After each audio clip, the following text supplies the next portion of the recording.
Vocês viram do que a gente vai falar hoje? Ai, ai, ai. Ai, ai, ai. Eu ouvi uma história aí de que tem obsessor atrás de quem não lê. Vocês já ouviram falar nisso? Tem. Ai, que bom, viu? Tem obsessor atrás de quem não lê o negócio. E o texto, a gente tem trabalhado textos do Amor Imbatível Amor nessa fase, e são textos pequenos, em geral 2 páginas, no máximo 3, né? Página que eu digo é página mesmo, não é nem folha. Então são textos curtinhos. E o texto é muito bom dessa semana, como a maioria, né? Mas é muito bom o texto, vale a pena dar uma olhadinha. E no YouTube? Quem assistiu? Só você? Só uma? 2? É o filme? Não, o estudo de hoje. Mandei. O Você da não deu ostra foi na semana passada. Deu, né? Foi da semana Mandei pra você. passada. É um filminho que a gente passou para vocês assistirem no YouTube. Pois é. Que era do Amor da Imbatível ostra. Amor. Você viu? Acho que elas não estão recebendo. O quê? Aquele do Slow Parenting que você mandou. Não, o conteúdo que a gente viu hoje, eu não mandei essa semana não, mandei lá atrás. Isso. Que eu mandei o módulo todo. Aí naquele e-mail tem o módulo todo relativo a até filho. o final do ano. Até, eu acho que não vai até vai até sei lá, ser. agosto e tal. Já vai até, então tá bom. Mas eu mandei um tantão. Essa semana, agora não mandou nada, que não teve meditação. Mas na semana anterior, a gente mandou o vídeo da ostra. Da ostra, isso. Não? É porque o conteúdo pra gente ler tá naquele programinha que a gente enviou mais lá atrás. A gente pode mandar o conteúdo De vez em novo, quando eu mando então. de novo, assim, que senão fica numa coisa muito atrás, o povo esquece, né, e tal, tá. Mas tá lá, tudo pra gente ler, vocês vão encontrar, tá? Eu não tenho decor. Qual o nome do capítulo de hoje? Também não lembra de cor, né? É o 20, não lembro o nome. Vamos ver. Mas o de hoje é o do Amor Imbatível Amor. Vamos lá, enfim, meu povo, olha aí.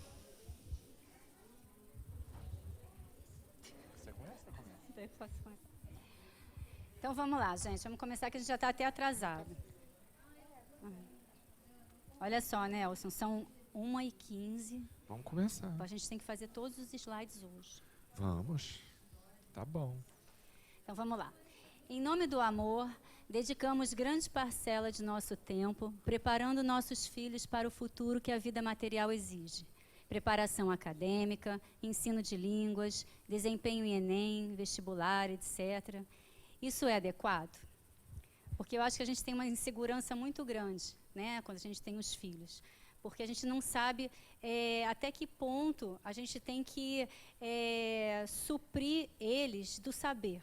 Né? Então a gente pensa, tem que estar sempre na melhor escola, falar várias línguas, isso desde bem pequenininho. Né? Tem gente que até no colo já fica imaginando, sonhando como o que o filho vai ser, né? Enfim. Só que será que isso é adequado? A gente fazer isso desde bem novinho?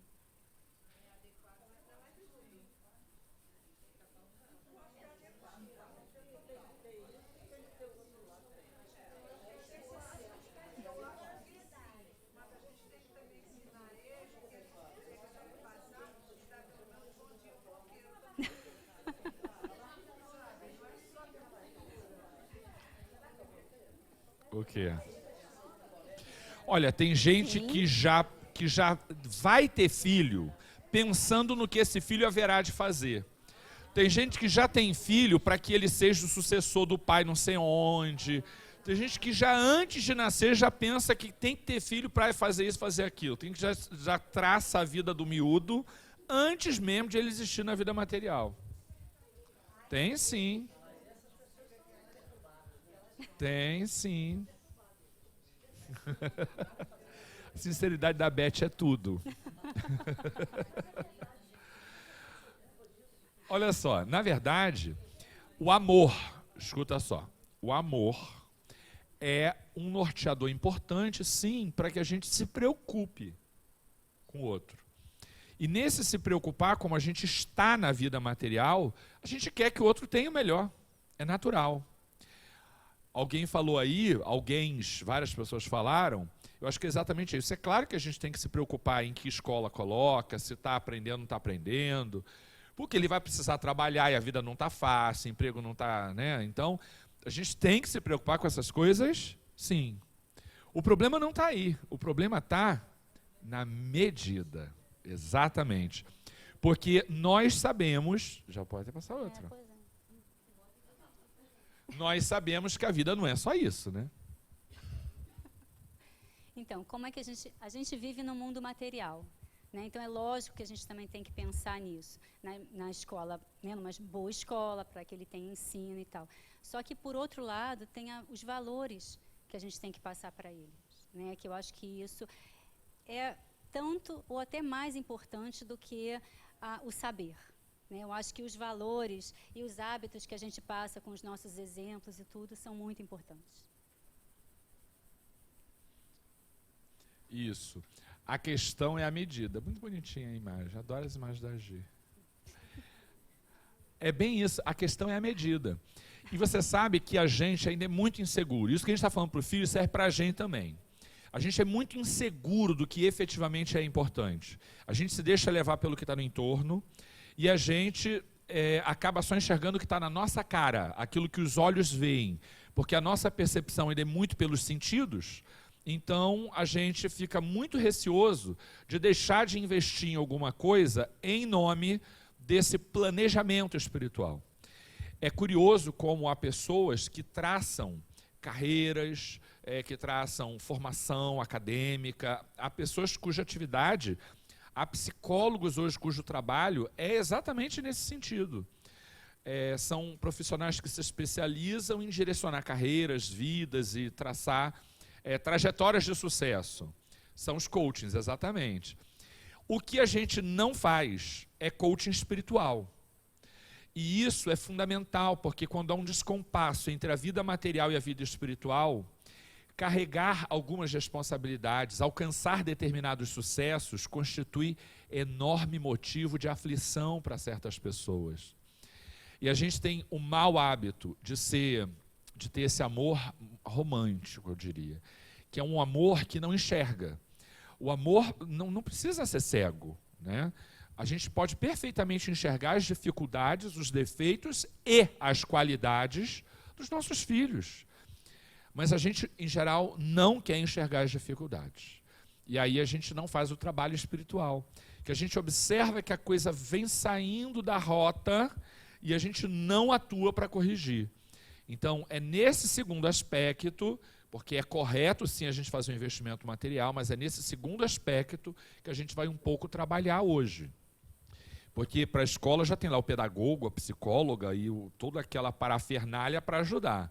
O problema é ajudar na orientação espiritual dos nossos filhos. E escuta, não importa que eles já estejam adultos.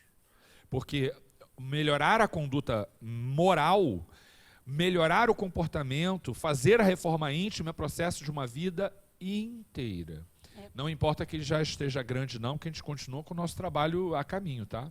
Quando a gente fala esse aprendizado espiritual, a gente está falando do ser, né? Pensar em cada um de nós e nos nossos filhos como um espírito que está aqui de passagem, né? Então a gente tem que dar para eles, ensinar responsabilidade, disciplina, coisas que realmente não vão ensinar na escola.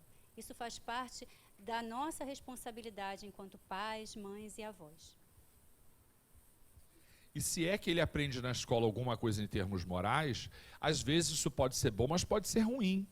Porque a experiência que eles vivem pode indiretamente ajudar a formar valores. O problema é na mão de quem a gente está deixando essa tarefa, né? Olha a charge. Lê pra gente. Que isso? Cresceu? Como assim? A Oli fez. Acho que ela fez. Como é que você faz isso, Gi? Oli? Como é que você cresce um negócio desse jeito? Depois eu quero aprender a fazer isso. Não, fiquei com inveja. Mas você botou numa outra página separado? Ah, pessoa inteligente. Então o menino, a criança, né, a mãe está falando assim: hoje às 2h você vai ao francês, às 4 ao futebol, às 6 à música e às 8 ao reforço da aula. Alguma dúvida? E aí o filhinho pergunta: que horas eu vou ser criança? E, esse é um fragmento do texto desse vídeo que a gente passou para vocês verem depois, aí o professor vai passar de novo. Desse slow parenting, é um movimento dos pais sem pressa. Então, o que é esse movimento? Ele tem a ver com, anda logo, vamos chegar atrasados no balé, ou judô, ou inglês, ou natação. Ele tem a ver com brincar com a sua filha, respondendo e-mails de trabalho.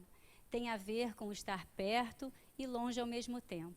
E sentir uma vontade imensa de mudar tudo, fazer o relógio parar e aproveitar o momento. Matriculamos as crianças em dezenas de cursos e exigimos resultados e notas, deixando elas estressadas e principalmente nós também. É como se estivéssemos perdido a confiança em nossa capacidade e precisássemos descobrir, através de indicadores externos, se os filhos estão sendo bem-sucedidos ou não. É a insegurança, né, que a gente tem, porque o filho não vem com um manual, né, de instrução. Então, a gente sempre está tentando fazer o melhor e sempre acha que isso nunca é o suficiente. A gente precisa sempre de outro indicador para saber se a gente está fazendo certo ou não. Isso é uma das coisas até que o texto fala. A gente precisa de indicadores externos que digam para a gente se nosso filho é bem-sucedido ou não. A gente tem lá em casa algumas questões com relação a desempenho. Por exemplo, uma das coisas que orientam os pais se os filhos estão indo bem ou não, tem a ver primeiro com a escolha da escola, porque o tipo de escola em que você coloca vai cobrar desempenhos muito diferentes. Outra coisa é nota. Nota é um parâmetro de como a criança está indo ou não. Mas ele é só um parâmetro e a gente acredita pouco na ideia da nota. Eu levo a sério, como educador, eu diria, eu levo a sério o negócio de que nota é um indicador de alguma coisa, mas ele não significa o quanto aquela pessoa cresceu ou aprendeu. Talvez indique que aquela pessoa não esteja formatada, adequada para fazer prova. Aprender é outra história. Isso a gente vê no dia a dia, a gente vê no olho. A gente que dá aula, eu digo sempre, a gente está olhando no olho quem é que está entendendo, quem não está entendendo. Quem não entendeu, na hora vejo que não está entendendo, quem fala aquela cara, eu chamo de cara bovina. Já viu um boi no pasto? Você pode fazer assim, na cara do boi, que não mexe. Fica com aquela cara assim de que estou entendendo nada, né? Aí fica com cara bovina. Começou a regalar o olho, eu já vi logo que não está entendendo. E os meus filhos, meu filho agora há pouco tempo passou por um negócio desse. Pedro sempre tirou boa nota, boa nota, excelente, maravilhoso, é lindo, limpinho, boa nota, é uma maravilha. Só que não. Aí veio uma nota, sei lá, acho que foi 7,5, um negócio assim. Ele voltou super mal-humorado, ele voltou muito mal-humorado. Eu falei, Pedro, o que aconteceu na escola? Não quero falar. Bateram, arrancaram pedaço, alguma coisa? Não quero falar. Então tá bom, deixa quieto. Aí no dia seguinte eu perguntei para a professora o que aconteceu, que ele voltou muito chateado. Ela, não sei, assim, não aconteceu nada, não vi e tal, bom. Aí no final do dia vem ele, com a nota dele, que tinha que mostrar, né? Veio com a nota dele. Tirei 7,5. Eu digo, meu filho, tá bom, então, tá bom, assim, né? Tá bom. Aí aí começou a chorar. Tô com raiva, porque eu nunca tinha uma nota tão baixa, realmente nunca tinha tirado 7,5. Mas, aí a gente aproveitou ali, sempre tem, que aproveitar para o que representa 7,5. Primeiro, né? Você se deixa representar por uma nota? É isso aqui que você é? Alguém vai te dizer o que você é? Não é assim que funciona. A gente tem que pensar nessas coisas. O elemento externo, ele é um elemento, mas ele não pode ser o único indicativo do que o nosso filho ou a gente mesmo representa. E a gente confia ainda muito nisso. A gente valoriza quando vem a nota boa, acha, então tá bem, larga de mão. Quando ao contrário também, nota tá ruim, tem que... E não é só isso. Porque não é o professor do teu filho, por melhor que seja, quem vai dizer se teu filho está indo bem ou não. A gente tem que ter um olhar muito cuidadoso para poder atuar sobre ele, para saber se efetivamente está aprendendo. Sabe uma coisa que para mim é muito importante? Se a criatura está falando de adjetivo na escola, eu quero saber se o conteúdo adjetivo muda a percepção dele sobre a realidade.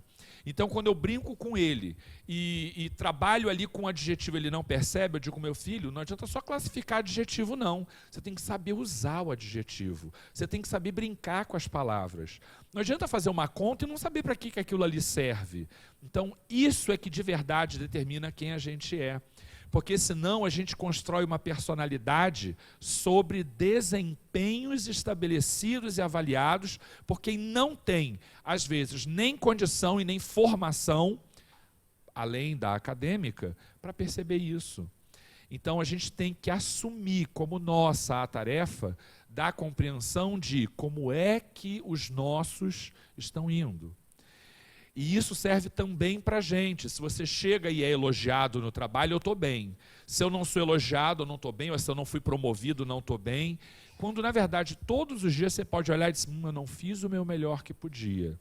O que eu quero falar é que a gente tem que se despir desses elementos externos e confiar na nossa sensibilidade sobre o que eu posso ou deixei de fazer. A gente só olha para o elemento material. Isso é um problema que a gente precisa, repito, discutir hoje. É verdade. Só que é muito difícil isso no dia a dia. Né? A gente tem o nosso filho, tem aquela criança ali, e a gente tem que decidir qual a melhor escola, né? Enfim, qual a direção dá para ele naquele momento.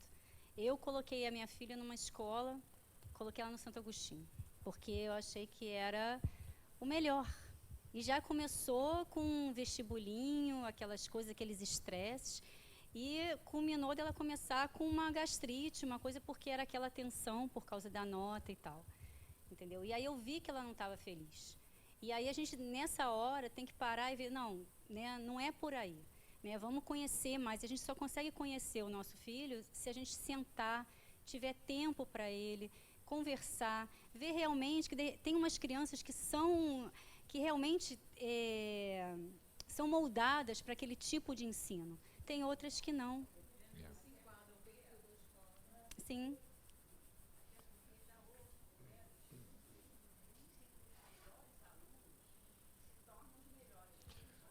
Perfeito. Com certeza. É isso mesmo. Hoje a gente não valoriza ou supervaloriza tanto a chamada inteligência racional, a do QI, porque há pessoas brilhantes que têm uma vida de muita dificuldade e de insucesso profissional.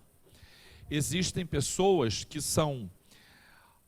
têm um desempenho tão distante da média que eles passam por um processo de isolamento que não lhes promove sucesso profissional. Os grandes gênios da humanidade foram muito sozinhos, porque não encontravam pares com os quais desenvolvia as suas questões, as suas singularidades.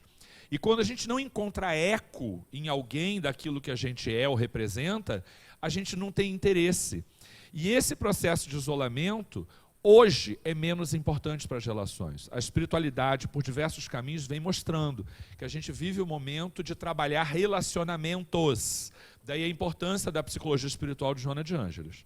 E sucesso profissional hoje depende muito mais de adaptação do que propriamente de desempenho acadêmico ou profissional. A gente hoje tem profissionais mais valorizados como os agregadores. E a capacidade de agregar não tem a ver com a capacidade de acumular conhecimentos. Se a gente não trabalha no miúdo antissocial essas questões, a gente pode estar dando para ele um problema enorme para ele resolver depois. Porque ele vai ter uma questão cognitiva super mega trabalhada e uma questão afetiva social super problemática. E a adaptação de uma pessoa com esse perfil é complicadíssimo. O sofrimento que essa pessoa tem, porque ninguém o entende, é muito grande. Quantos de nós já não passamos por essas dificuldades de aceitação na própria adolescência? A gente, muitas das vezes, só vai se preocupar em instrumentalizar essas crianças quando eles chegam ao problema. A gente não lhes dá a base necessária para eles enfrentarem as dificuldades.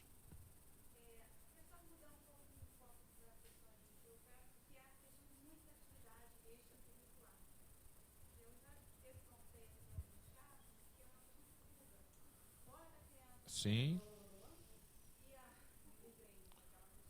É.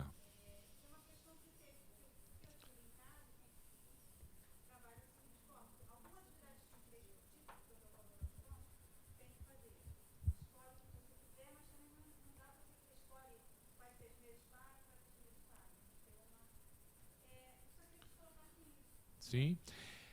O que ela está falando é perfeito. Olha, uma vez eu conversava com uma mãe sobre atividade extracurricular.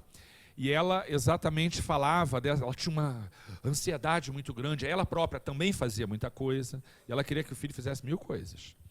Aí eu falei, mas tira disso, tira daquilo, tenta fazer alguma coisa mais lúdica, trabalha com ele em casa. E aí eu percebi assim um certo temor da mãe, e ela manifestou exatamente essa fala. Mas se ele ficar em casa, o que eu vou fazer com ele? Ela tem a percepção de que até quando ele está em casa, ele tem que estar fazendo alguma coisa, porque a dificuldade dela é em lidar com a criança, é ter esse contato. Então, por não saber lidar... Gente, vou dizer para vocês, há pessoas, há adultos que não sabem brincar. Adultos que não sabem brincar. A criança quer brincar e o adulto não quer brincar. Ele quer... sei lá como é que a gente chama isso, ele quer fazer uma coisa de adulto com a criança, né? Ele vai adaptando aquele negócio.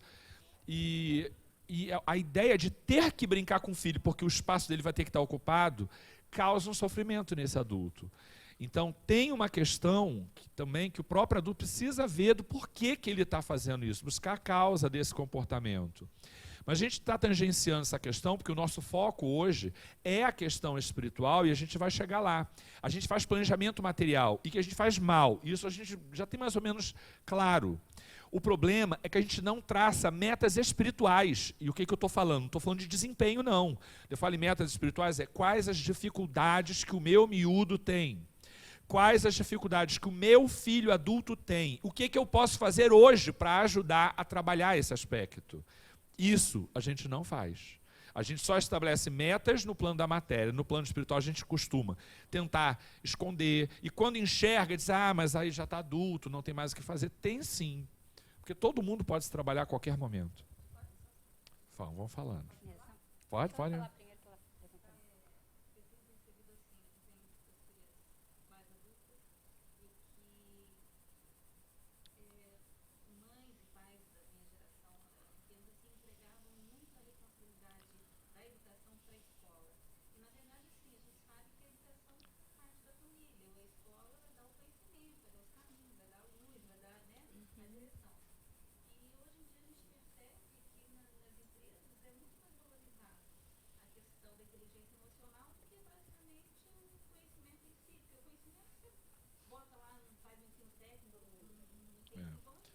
Conhecimento você desenvolve, né?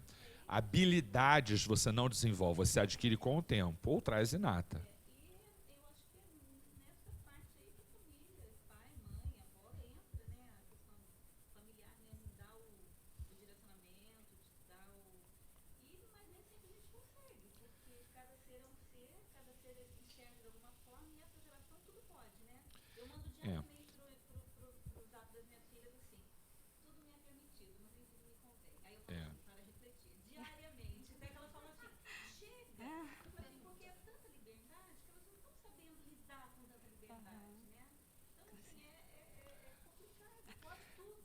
É um conflito de geração esse negócio do que pode, né?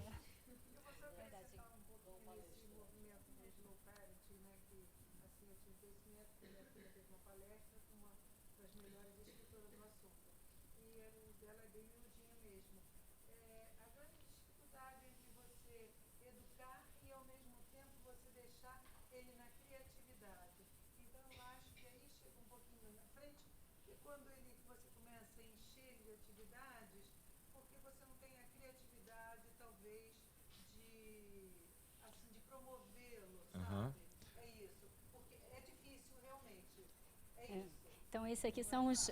aí a gente vai falar sobre... Esses aqui são os mandamentos dos pais sem pressa.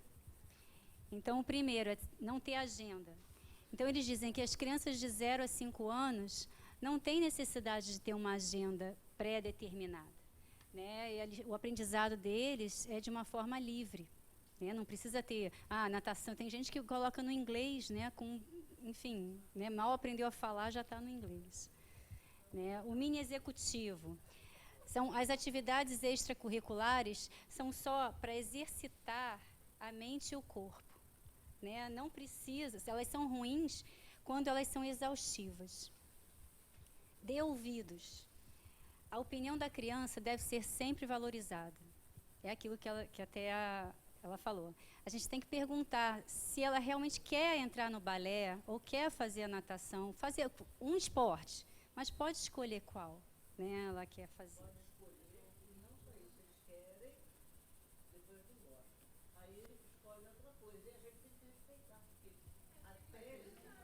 Eles estão experimentando. Teve né? contato, experimentou, não gostou, vamos tentar outra coisa,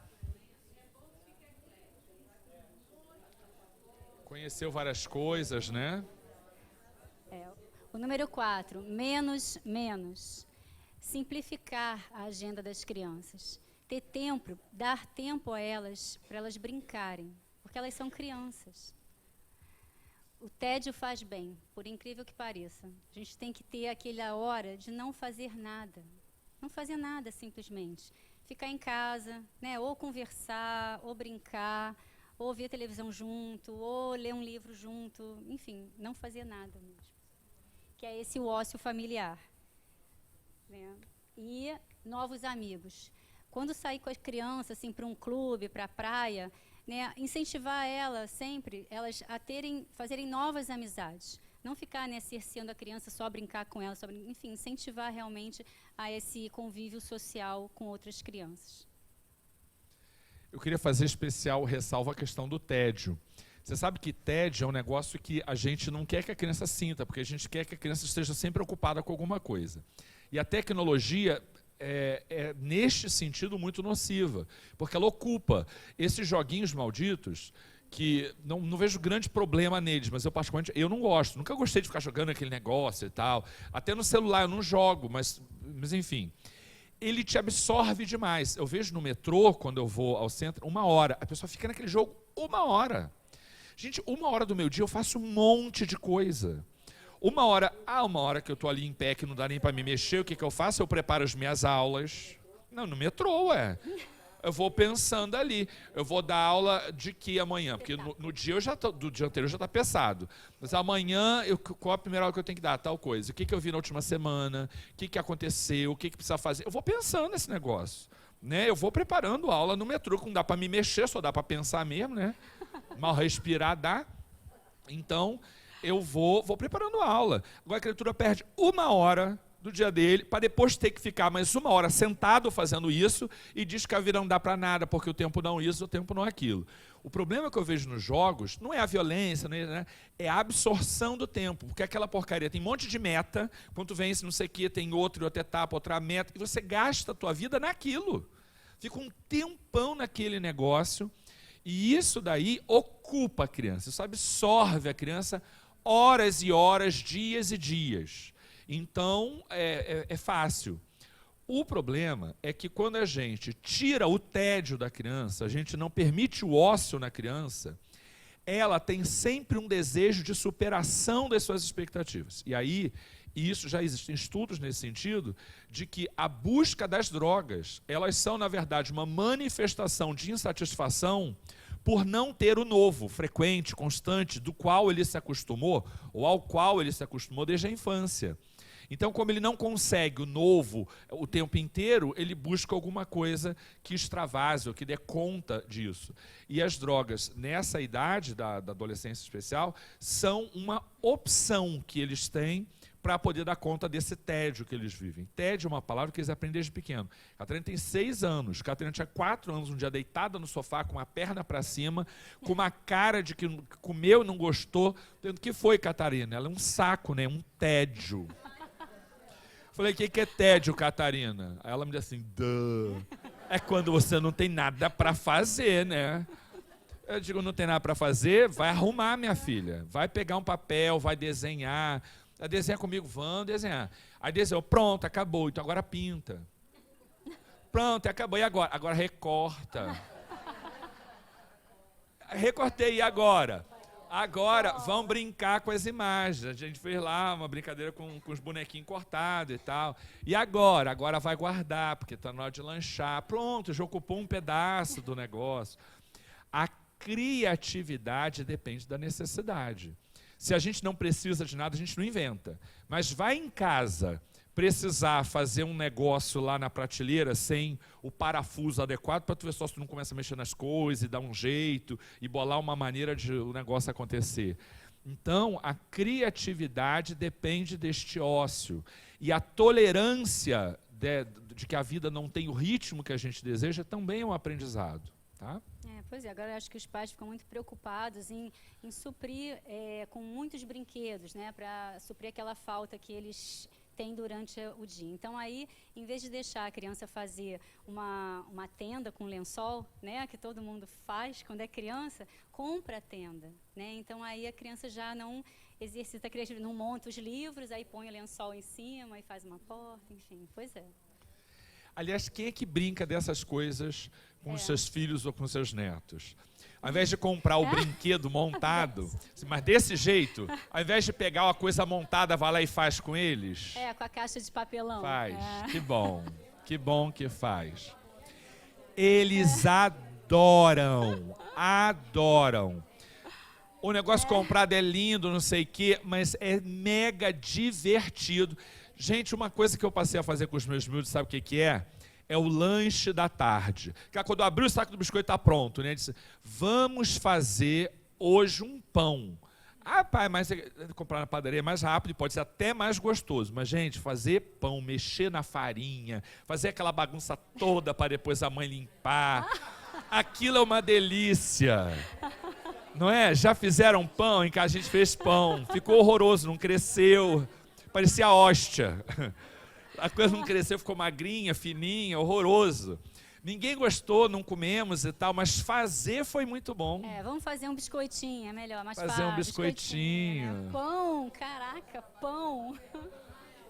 Muito não, eu vi a receita, eu falei, gente, super simples, né? Receita, papum, internet, nada, não deu certo.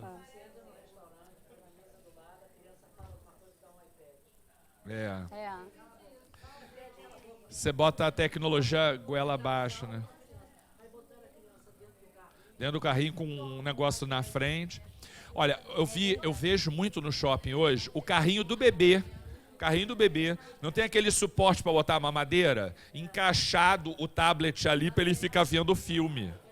Vocês já viram isso? Que é igual coisa hipnótica, né? Vocês já viram aquela corrida, que o gargo, né? Que você bota a coisa na frente pro bichinho atrás e ele só enxerga aquilo? Você leva a criança para a rua, ao invés de deixar a criança olhar as coisas, aprender coisas, você bota a tela na frente do miúdo, porque saiu de casa, a tela tem que ir junto, para a criatura ficar ali fixo naquele negócio. Diz, filha.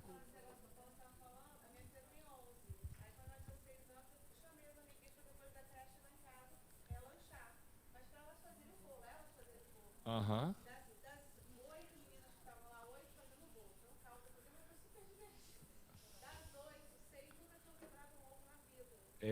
Aliás, nunca sabe nem de onde vem o ovo, né? Que o meu filho uma vez levou um susto horroroso. Quando a gente foi a um hotel fazenda, que ele viu um ovo, disse, o que aquele ovo está fazendo ali dentro?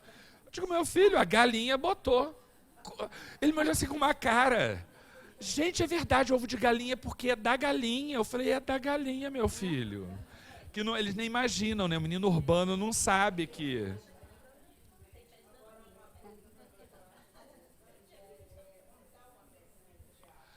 Botar, com certeza, para eles fazerem coisas, encenar, dar personagem, é legal. Vai lá. Está atrasado. Não podemos usar todo o tempo da família com essas questões. Então vamos entrar na segunda parte, né, a mais importante, que é a seguinte. Joana ensina que nós somos seres integrais, não é isso? Nós temos o nosso aspecto material, nosso corpo físico precisa de cuidado, a vida material precisa de atenção. Mas nós também somos seres psicológicos e somos seres espirituais, para parar por aqui.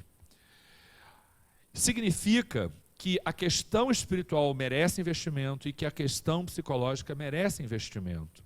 É preciso trabalhar todos esses aspectos e a gente precisa dividir o tempo da criança de maneira equilibrada, ainda deixando ócio, trabalhando todas essas questões.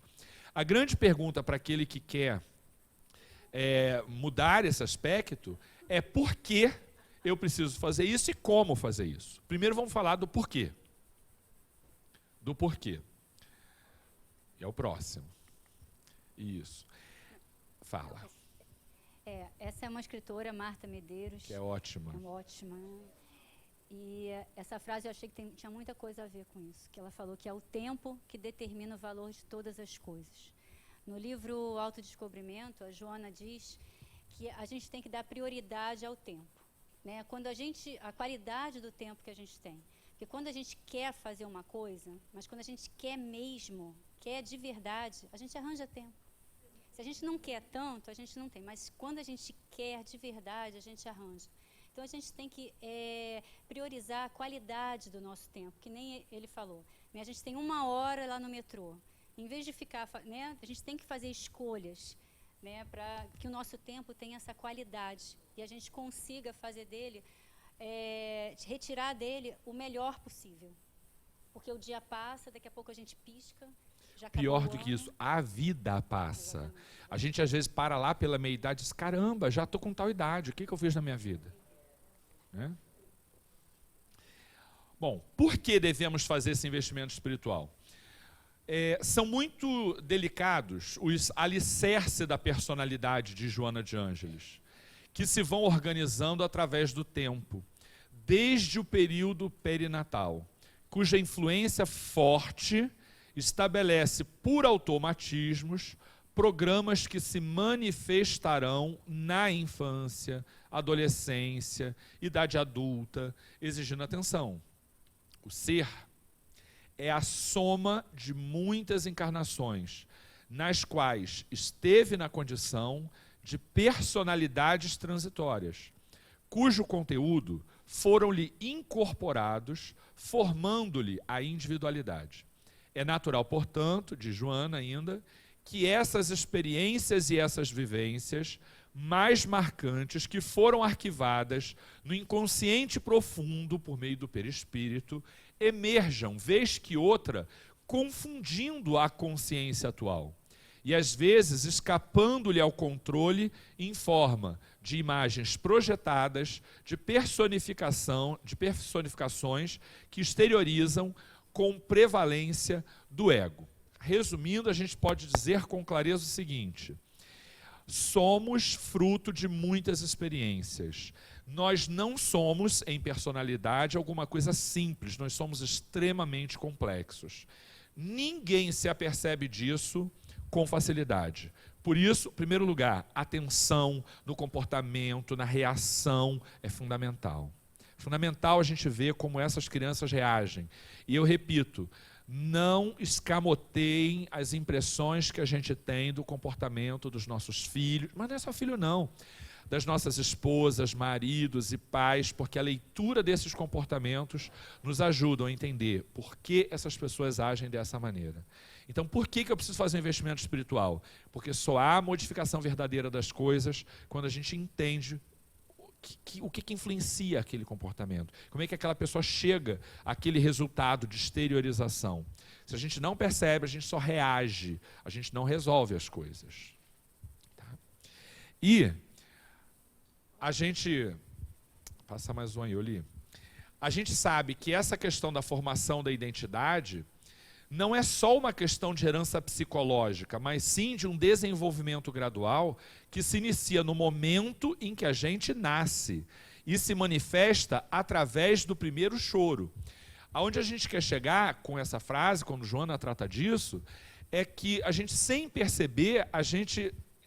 não percebendo como é que essa criança se manifesta, essa pessoa se manifesta, o nosso comportamento só reforça essas condutas equivocadas. A criança, quando chora e ela vê que a mãe vem, ela tem uma resposta sobre esse comportamento. E se esta pessoa é uma pessoa absorvente, ele vai te absorver a vida inteira, porque ele vai saber chorar ou mudar essas estratégias para te escravizar a continuidade daquele comportamento egóico. É importante que, ainda que eu saiba que a presença junto ao meu filho no momento de medo, por exemplo, seja importante, eu não posso estar junto dele em todos os momentos de medo. Porque se eu tiver esta aproximação, ele nunca vai, por ele próprio, superar o medo. É importante que a gente deixe aquele tempo. Eu digo para minha mulher, quando eles começavam a chorar muito pequenos, eu digo assim, deixa chorar uns 2 minutos, pelo menos, espera um pouco, para aí você chegar, para que eles entendam que a gente não está à disposição deles o tempo inteiro. Porque se você estiver, quando você tiver os filhos mais velhos e você der um basta nisso, ele vai te acusar. Ele vai dizer que você é uma déspota, porque você a vida inteira esteve disponível, agora não está por quê? Deixou de me amar? Então tem que ter muito cuidado com esses condicionamentos que a gente gera. Se a gente percebe, ao contrário, que esta criança é muito autônoma, que tem criança que tem muita autonomia, a gente tem que mostrar para ele que a gente depende um do outro, a vida não é feita de isolamento. A parceria nas relações familiares é indispensável. Para esses, a gente precisa estar mais perto. É isso, é vir olhando e amoldando a rotina de acordo com as necessidades reais dessa criança, desse adolescente, desse filho adulto. E aí tem a questão dos netos, porque muitos filhos adultos tiveram seus filhos para levar na festa no final de semana e exibir a criança bonitinha, limpinha e educadinha. Mas muitos deles sequer conhecem a rotina, porque quem continua fazendo esse trabalho são os avós. Eu digo sempre, se você tem filhos e não tem condições de cuidar deles, alguma coisa você planejou mal. Alguma coisa. Ah, mas é porque o meu trabalho, então o problema é do trabalho ou era a hora, não era hora de ter filho. Mas você tem que dar conta disso. Eu sou a favor, plenamente a favor da ajuda. A avô e a avó têm que ajudar. Até porque tem mais tempo, né? Tem mais experiência, mas não pode substituir. Eu tenho no meu prédio uma avó que pega o neto às 6h30 da manhã e devolve às 8 da noite. Ela não é avó, ela é mãe dessa criança. Ela é mãe. E maternidade é uma atividade intransferível. Reveja a carreira, porque tem alguma coisa de estranho nesse negócio.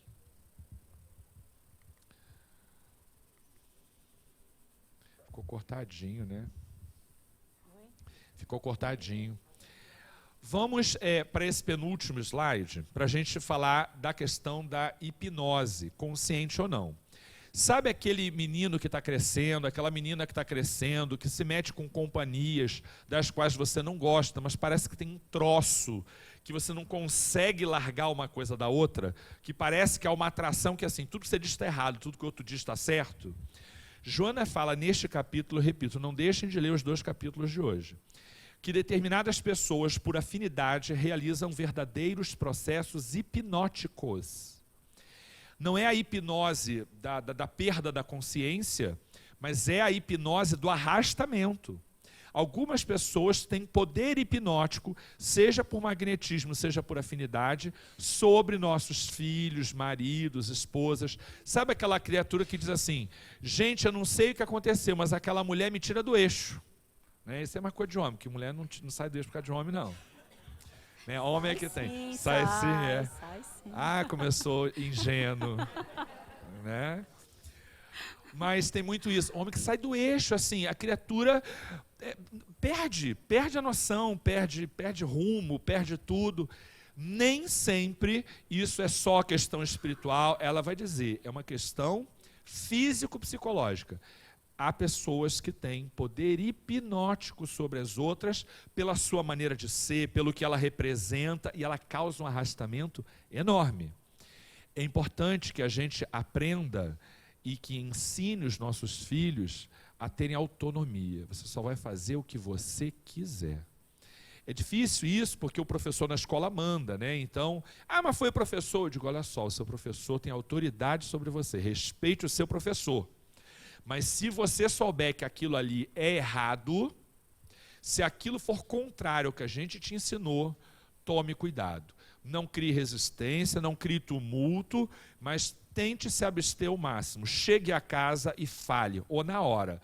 Cheguei, você me viu na escola, me diz, olha só, o professor fez tal coisa assim assado, a gente vai avaliar se está certo ou se está errado, porque se estiver errado, na hora, no mesmo dia, a gente vai lá e conversa com o professor do que aconteceu. E isso parece que não, mas a gente vê. Muitos adultos dão instruções erradas impensadas para resolver conflitos escolares. Ele vê o conflito, ele não sabe resolver, ele faz qualquer coisa com aquilo ali para poder apartar. E o nosso filho vai crescendo com valores equivocados. Então eu digo para eles, olha só, viu que está errado, diga na mesma hora, porque eu não vou deixar passar nem para o dia seguinte. A gente vai lá e conversa, olha, aconteceu isso, aquilo. Eu boto, conto o que aconteceu. Não é que a gente vai para agredir, para cobrar, não é nada disso não, é tudo com educação e com equilíbrio. Mas a gente tem que mostrar para eles o seguinte, saiba o que você está fazendo. Haja de acordo com a sua consciência. Porque senão, mais para frente alguém desfaça e a criatura faz. E a gente tem mau hábito, não sei como é que a gente pensa isso, de escolher, eleger pessoas para seguir. Ela disse, eu não faço exercício do será, e eu vou. Né? Então a gente elege líderes que nos arrastam, sabe Deus para onde. Nós recebemos livre-arbítrio para não vivermos isso. A gente tem que saber o que faz. A gente tem que aprender a pensar. Né? A gente gosta, é muito fácil deixar o outro pensar. Que seja o pai, enfim, qualquer pessoa, é muito fácil. Então a gente tem que, isso eu acho que é uma das prioridades, a gente ensinar a nossa criança a pensar, a ter discernimento, a fazer as suas próprias escolhas, que ela vai se tornar um adulto saudável. E nas relações adultas, Gi, é engraçado que quando a gente se opõe a uma pessoa, em geral as pessoas pensam, mas discordou e tal. Mas discordar é a maior prova que a gente tem de amizade. Então a gente estava contando, vou contar um milagre sem encontrar o santo, que há pessoas que a gente respeita muitíssimo, mas quando a gente vê que elas estão erradas, a gente tem que dizer para elas que elas estão erradas. Porque senão as pessoas muito altivas, elas perdem o parâmetro e elas não têm uma criatura amiga que lhes auxilie. Então a gente tem que ter a ousadia e a coragem de dizer, eu não concordo com isso.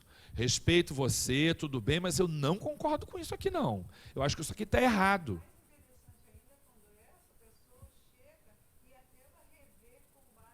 Ah, sim, é verdade. Uma vez eu estava ouvindo o William Bonner numa entrevista, falando assim, ele é empregado da Globo e tem lá o não sei o que do jornalismo, que é o... esqueci o nome, diretor-geral. Schroeder, isso aí. Que é o que coordena toda a parte de jornalismo e tal. E aí ele disse assim, as pessoas dizem, e eu às vezes até penso nisso, que eu sou maluco, porque eu sou a única pessoa que chego para ele e digo, olha, eu acho que isso aqui vai dar errado. Mas como você diz isso para o teu chefe? Ele disse, e isso foi tão espontâneo que a gente construiu hoje que talvez eu seja a única pessoa que ele ouve, porque talvez seja o único que tiver coragem de dizer para ele que ele está errado, porque ninguém dizia. E por conta disso, eu alcancei uma confiança do meu chefe que ele não tem em mais ninguém, porque eu tive uma ousadia que ninguém mais teve. Isso é importante que a gente deixe os nossos filhos desenvolverem em relação a nós. Porque às vezes o miúdo chega para dizer que você está errado, você não aceita, e ele perde a confiança em você. E você perde a oportunidade de alguém que está do teu lado e é crítico, porque a criança ou adolescente é crítico, de ter alguém que estaria te ajudando a crescer e você não vê no seu filho, porque menor, porque mais jovem, alguém que poderia estar te ajudando. Quando isso é feito não como alguém que te manda, como alguém que te ordena, mas como alguém que é teu amigo numa parceria espiritual, a gente perde a oportunidade de crescimento junto com esse miúdo, certo? E às vezes a gente está mesmo. O importante é a gente ouvir e dizer, discordo, mantenho meu posicionamento, faço o que eu estou mandando. Mas também a gente ouvir e dizer, é verdade, acho que você tem razão, vou mudar, vamos aqui. Essa coisa da abertura que muda. Alguém ia falar, diga, minha querida.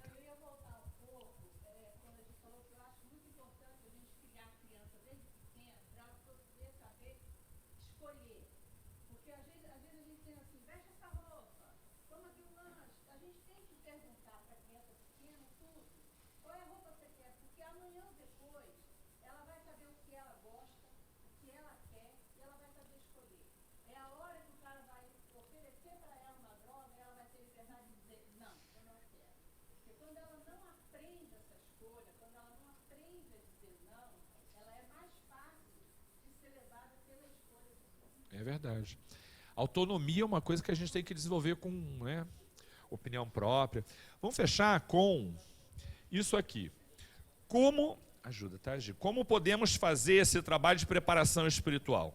Firmar pela repetição quais valores devem nortear nosso comportamento. A palestra de hoje fala de valores, a gente vai tratar disso melhor hoje lá na palestra. Firmar pela repetição quais valores devem nortear. Essa semana eu consegui bater com o carro 2 vezes no mesmo dia. Tá te contando, né? Não, ele tinha me falado que bateram no carro. Mas foi isso, De manhã, bateram em mim. Eu estava andando, de repente, do nada, eu sinto um negócio sacudindo no carro. Aquele que estava do meu lado, já assim... A gente é imaginável, assim, inimaginável. Sabe quando você está no meio, a pessoa está aqui, ela vai passar para a tua pista, só que o carro dela já está na metade do teu carro, ela não olha para o lado. Uma coisa que me sacudiu o carro, eu falei, gente, o que foi isso, né? E aí o cara reconheceu que estava errado, não sei o que, tudo bem, mas foi de manhã. Aí no final do dia, esse eu não estava com os meus filhotes no carro. Eu estou saindo do curso de inglês e tal, e aí eu realmente saí meio desatento. Foi culpa concorrente, sabe? Eu tive culpa e o outro também teve culpa. Mas dessa vez eu também tive culpa. Eu saí muito rápido, porque eu estava ali, né? Saí muito rápido e tal, e o carro a moto que vinha muito rápido também, ela não conseguiu frear. Então foi uma conjunção de coisas. E aí a minha mulher me dizia assim, mas ele veio correndo, ele está errado, não sei o quê. E aí eu parei para dizer assim, eu preciso reconhecer a minha parcela de culpa. Porque senão, o que eu vou estar exemplificando? Que foi o primeiro acidente de carro que eu vivi com os meus filhos, assim, né? E aí eu disse, eu preciso reconhecer a minha culpa, porque reconhecer culpa não é uma coisa simples. Meu filhote, em especial, tem dificuldade de reconhecer culpa. Eu sou também culpado. Ele está errado porque veio correndo, porque veio cortando por fora, estava fora da pista, blá, blá, blá. Mas eu saí e não dei tempo suficiente de ele parar. Então, eu falava lá para o motoqueiro, olha, você está errado, mas eu também estou errado. E eu vou assumir a minha parcela, vamos ver o que deu de prejuízo, eu vou pagar. E com o meu filhote ali olhando, porque não adianta a gente querer dizer para ele, a gente tem que exemplificar junto, né? E assim, assumir uma responsabilidade sozinho, que não era só minha, caro pra caramba o diacho lá do negócio dele, que quebrou, mas é importante que a gente exemplifique nas situações práticas da vida. Tenha a humildade de dizer, você me desculpa, eu estou errado, eu vou assumir as consequências daquilo que eu lhe causei. E não é sempre que a gente consegue fazer. Eu consegui porque eu me lembrei, porque às vezes a gente não lembra e vai fazer errado, né? Então, me lembrei, dei a sorte e ali assumi. É exemplificar, é toda hora, toda hora, toda hora. Eu acredito que o teu filho, né, ele tem aprendido muito mais do que qualquer outra palavra que ele tenha falado durante a vida, né? Porque aí ele viu, né, a situação ocorrer e que realmente ele estava falando a verdade, né? Ele praticou o que ele falava. E a ação tem muito mais força do que qualquer coisa que a gente fale. Isso. Eu também posso errar, é verdade.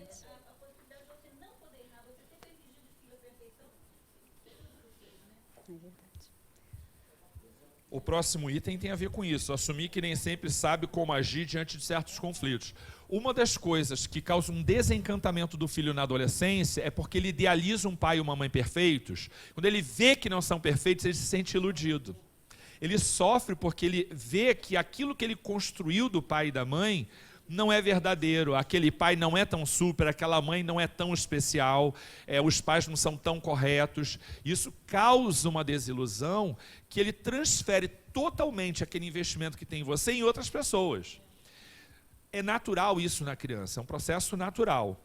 Porém, esclarecer que a gente nem sempre sabe como agir, demonstra que a fragilidade não é um problema dele, é alguma coisa inerente à condição humana. Na semana passada, quem está vendo uma fase que eu falei, o inferno astral vai ter que passar, Gi. Aí, semana passada, mais um tio lá agora com câncer, né? Dos 8, 7, já é o 7º, tá? Já mais um com câncer. Aí a minha mãe me liga chorando, desesperada, e não, tudo de novo, não tem nem 3 meses que o tio morreu, e blá, blá, blá. Aí eu parei e disse assim, mãe, eu te ligo daqui a pouquinho. Eu falei, gente, o que eu digo para ela? Eu não sei mais o que eu digo para ela, porque todo o meu repertório da paciência, resignação, vamos em frente, é só agora, né? Eu de verdade não sabia o que fazer. Aí eu parei e fiquei assim meio desanimadinho, né? E aí eu fui rezar, falei, meu Deus, vou rezar para ter luz. Aí meu filho viu que eu desliguei o telefone e ali e fui para uma prece assim no meio né, da sala ali. Ele, pai, o que aconteceu? Eu digo, meu filho, eu não sei o que dizer para sua avó. Eu não tenho a mínima ideia do que eu vou dizer para a sua avó. Sua avó está precisando de ajuda, de auxílio, de amparo. E eu não tenho ideia do que eu vou dizer para ela. Vem cá com o pai, senta aqui, reza com o pai. Segura a mão do pai, reza junto. Para a gente pedir a Deus que nos ilumine, porque é Ele quem nos orienta e guia. Quando a gente não sabe o que a gente faz, a gente tem que pedir a quem pode mais do que a gente. Se a gente não, porque a gente nem reconhece isso. A gente quer sempre ter o controle das coisas nas mãos, a gente não tem. Então, se reconhecer como filho de Deus, falar também para o neto de Deus, que é o nosso filho, né? Olha só, quando estiver ruim, filho, que você não sabe o que fazer, pede a Deus. Se não vier a resposta agora, deixa correr, porque também o tempo tem lá a sua sabedoria, né? A gente não sabe fazer tudo o tempo inteiro. E às vezes a gente não sabe também aqui. Eu digo, como é que resolve isso? Eu digo, não sei. Aí você é uma que você pergunta, o que você sugere? Às vezes eu olho e digo assim, eu não sugiro nada, eu não sei. Me deixa não saber? Eu não sei. Não sei. Vamos pensar junto, vamos deixar aí a espiritualidade atuar para ver como é que resolve, porque eu não sei. Reconhecer para o filho isso é muito saudável, porque ele tem um olhar real, não é uma projeção equivocada, sabe? Isso ajuda muito na saúde da relação. Fala do outro, Gê. Rapidinho. Exemplificar momentos de prece diante dos acontecimentos difíceis. Isso que ele acabou de falar. Foi. Né? Pois é. Lembrar que mesmo crianças trazemos no perispírito herança de vícios, morais ou não, a serem superados, sob pena de eclodirem muito rapidamente. E aí? Gil, não sei se você tem algum exemplo. Eu me lembrei das crianças que desde muito cedinho têm essa coisa da sensualidade, por exemplo, né? Algumas crianças têm uma tendência à sensualidade, não é só a sensualidade ou sexualidade, é do uso das estratégias e tal para poder convencer e tal. Isso daí, algumas crianças trazem muito cedo. São sedutoras no sentido social, né?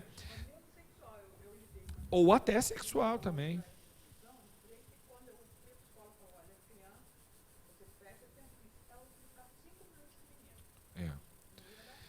Você sabe que se a gente não se apercebe disso, é só uma criança, a gente traz vício, gente. A gente não tem momentos radicais, né? De isso daqui pode, isso não pode. Preserve o seu corpo. Você acaba não preparando esta criança para os desafios que vão chegar. Já falei aqui, por exemplo, da bebida e do álcool. Eu sou radical, que lá em casa não entra mesmo. São exemplos que a gente vai dando para consolidar. Se a gente não faz isso, vem o problema, a pessoa não sabe lidar com isso. A gente precisa auxiliá-los nesse sentido. Falar com naturalidade sobre as questões espirituais. Como é que foi a tua filha, Gia? Ela fala com naturalidade do mundo espiritual desde pequena? Como é que é isso? Não. Não? Não, ela não fala porque, assim, a minha família sempre foi católica, né? Tá. A gente nunca foi de um tempo para cá. Então, aí eu não tive, isso é uma coisa, né, que eu gostaria de ter tido. Ela pequena, trazer para a evangelização coisas que os pais de hoje têm essa possibilidade. Mas, enfim, não era para... Eu também não vivi, mas eu tive a sorte dos meus filhos já nascerem em um lar espírita, né?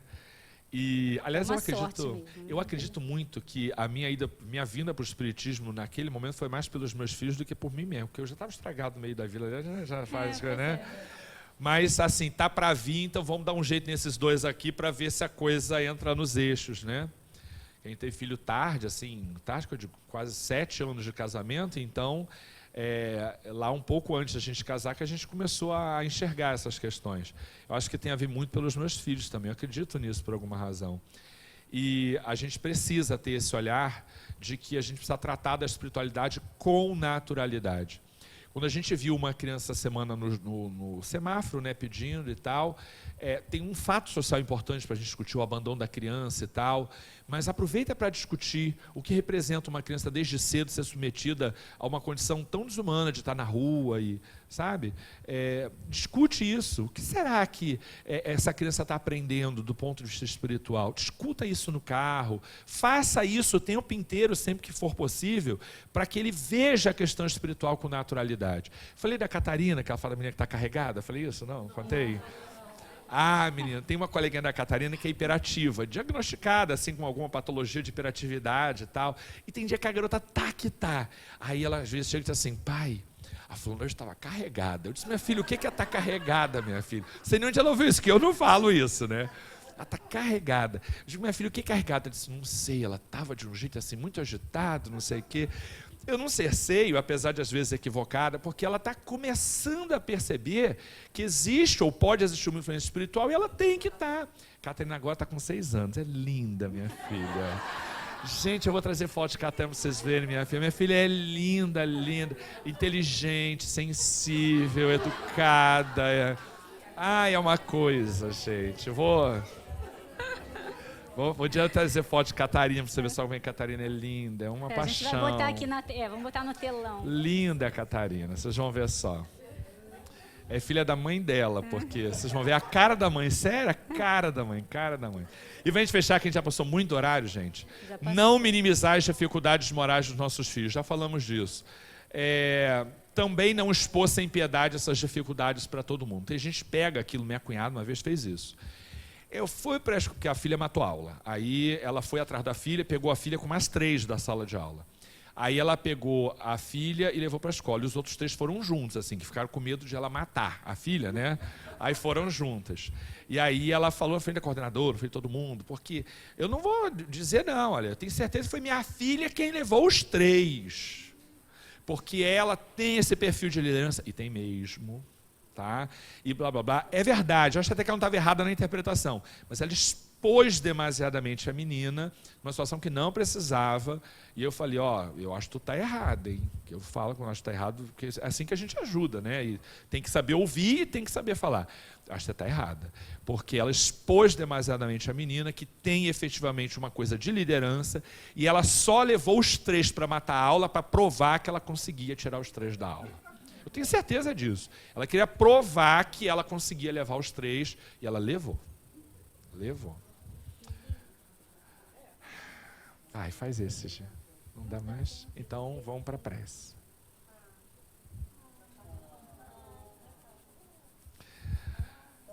É que hoje a gente começou um tiquinho depois, tá? Por isso a gente também terminou um tiquinho depois. Faz a meditação, Gi.